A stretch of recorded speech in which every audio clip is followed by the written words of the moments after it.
Royal Challengers Bangalore की अगर बात करी जाए तो उन्होंने 3 मुकाबले खेले और इसमें से एक ही जीता है। कभी बैटिंग नहीं चल रही, कभी बॉलिंग नहीं चल रही, और पिछले मैच में तो ना बॉलिंग चली है और ना ही बैटिंग चली है। बिल्कुल। और यहाँ पर अगर हम इंग्लैंड के कैप्टन जो है माइकल वॉन, उनकी बात करते हैं तो उनका कहना है कि आरसीबी के जैसा अटैक चल रहा है, जैसी बॉलिंग देखने को मिल रही है, इस हिसाब से तो आरसीबी कभी भी जीत हासिल नहीं कर पाएगी। बिल्कुल। मोहम्मद सिराज की बात करी जाए या फिर किसी और गेंदबाज की बात करी जाए तो सबका इकोनॉमी जो है वो 15-17 इसके आसपास का है। और जहां तक आरसीबी की बात है, जहां तक चिन्नास्वामी स्टेडियम की बात है, अगर आप 200 रन नहीं बनाते हैं तो यहाँ पर आप नहीं जीत सकते कोई। बिल्कुल। और उनका ये भी कहना है कि they did not bowl well, let's not sugarcoat, they were poor, Siraj wasn't great but they were attacked and as soon as they were attacked they did not know where to go. बिल्कुल। इरफान पठान की अगर बात करी जाए तो वो भी कुछ यही कहते हुए नजर आ रहे हैं। बिल्कुल। यहाँ पे एक बार हम बात कर रहे थे आरसीबी की, तो उनका जो जिस तरीके का बैटिंग, पहली बात तो मैं बोलना चाहूँगी कि बैटिंग जैसी देखने को मिली, बहुत ही बोरिंग टाइप की बैटिंग थी ना। विराट कोहली से कोई खास कमाल हो पाया, जितनी उम्मीदें उनसे की जाती है उतना वो नहीं कर पाए।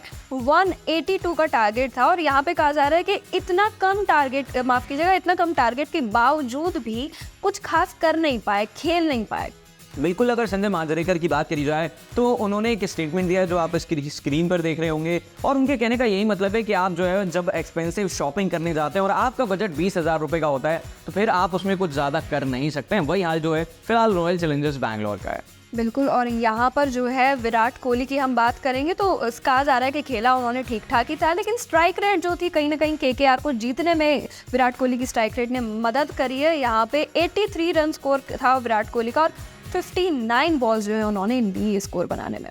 बिल्कुल। आरसीबी की अगर बात करी जाए तो उम्मीद यही की जा रही थी ग्लेन मैक्सवेल जो है वो अच्छी शुरुआत देंगे, मिडिल ऑर्डर में आएंगे तो कहीं ना कहीं उससे फ़ायदा मिलेगा, लेकिन ऐसा होता हुआ नज़र नहीं आया। फाफ डुप्लेसी की अगर बात करी जाए तो वो भी एक गैर जिम्मेदाराना शॉट खेलकर जो है वो आउट हो जाते हैं। तो चिन्नास्वामी में जिस तरीके से रिकॉर्ड पिछला हम देख रहे थे कि लगातार 6 सालों से जो है वो आरसीबी के खिलाफ जब भी केकेआर खेली है तो केकेआर इसमें हमेशा जीती है। बिल्कुल। और यहाँ पर जो है ये भी सवाल खड़ा हो जाता है कि मिनिमम स्कोर माना जाता है 200 का, लेकिन अगर 200 तक भी नहीं पहुँच पा रहे हैं तो फिर आपसे एक्सपेक्टेशन रखी क्या जाए। और हाल ही में गौतम गंभीर ने भी कहा था कि आरसीबी एक ऐसी टीम है जिन्होंने अचीव अभी तक कुछ किया नहीं है, लेकिन एटीट्यूड ऐसे दिखाते हैं जैसे सब कुछ अचीव कर लिया है। तो कहीं ना कहीं बातें जो है गौतम गंभीर की सही होते हुए नजर आती है। यहाँ पे दिनेश कार्तिक के बारे में भी बात कर रहे थे। T20 फॉर्मेट में खेलने वाले ऐसे वो प्लेयर थे, हालांकि वो T20 के प्लेयर थे, लेकिन सिर्फ 20 रन ही स्कोर कर पाए 8 गेंदों में।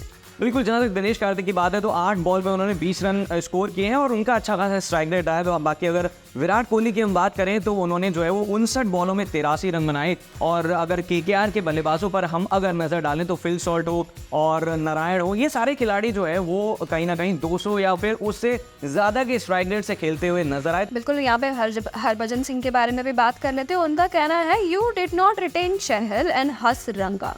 बिल्कुल। अगर यजुवेंद्र चहल की बात करी जाए तो फिलहाल राजस्थान रॉयल्स में खेलते हुए नजर आ रहे हैं। काफ़ी साल उन्होंने आरसीबी को दिए थे और जब उन्हें रिटेन नहीं किया गया था तो इसको लेकर उन्होंने कहा था कि मुझे बहुत ज़्यादा डिसअपॉइंटमेंट है। बाकी हसरंगा की अगर बात करी जाए, श्रीलंका से आते हैं, बहुत अच्छे स्पिनर हैं, लेकिन फिलहाल की अगर बात करी जाए तो आरसीबी के स्क्वाड में कोई भी ऐसा स्पिनर नहीं नजर आ रहा है जो वर्ल्ड क्लास है। और मैक्सवेल की अगर बात करी जाए तो पिछले मैच में तो वो भी बॉलिंग करते हुए नजर नहीं आए थे। बिल्कुल। और यहाँ पर जो है एक और बात सामने आ रही है कि शिवम दुबे जो ऐसे प्लेयर थे जब आरसीबी में खेला करते थे तब बिल्कुल भी फॉर्म में नहीं थे, बिल्कुल भी अच्छी परफॉर्मेंस नहीं थी, लेकिन जैसे ही चेन्नई में शामिल हुए पिछले साल जो है स्टार प्लेयर बन के निकले और इस बार भी अच्छा खासा खेलते हुए नजर आ रहे हैं।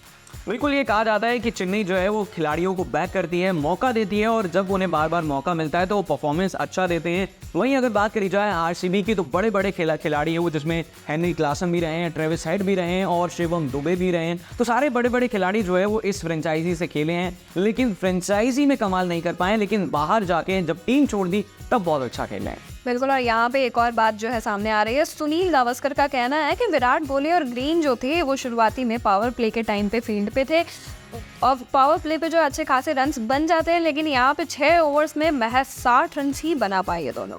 बिल्कुल, तो अब ये भी कहीं ना कहीं देखने वाली बात होगी कि 3 मैचों में एक ही जीत हासिल हुई है। आने वाले वक्त में किस तरीके से टीम जो है वो बदलाव करती हुई नजर आएगी, क्योंकि ऋषि टॉपली की बात करी जाए, टॉम कुरन की बात करी जाए, कई ऐसे खिलाड़ी हैं जो इस टीम में फिलहाल बेंच पर बैठे हैं। अगर आकाशदीप की बात करी जाए तो उन्होंने काफ़ी ज़्यादा इंग्लैंड के खिलाफ परफॉर्मेंस शानदार दिया था टेस्ट सीरीज में, लेकिन इसके बावजूद भी इस खिलाड़ी को जो है वो मौका अभी तक नहीं मिला है। बिल्कुल, और आखिरी में तो सबसे बड़ी बात और सबसे इम्पॉर्टेंट बात जो हम कहेंगे वो ये है कि कोलकाता नाइट राइडर्स जो है वो सेकंड स्पॉट पे आ चुकी है और अभी भी 3 ऐसी टीम है जिनको कोई भी जीत हासिल नहीं हुई है।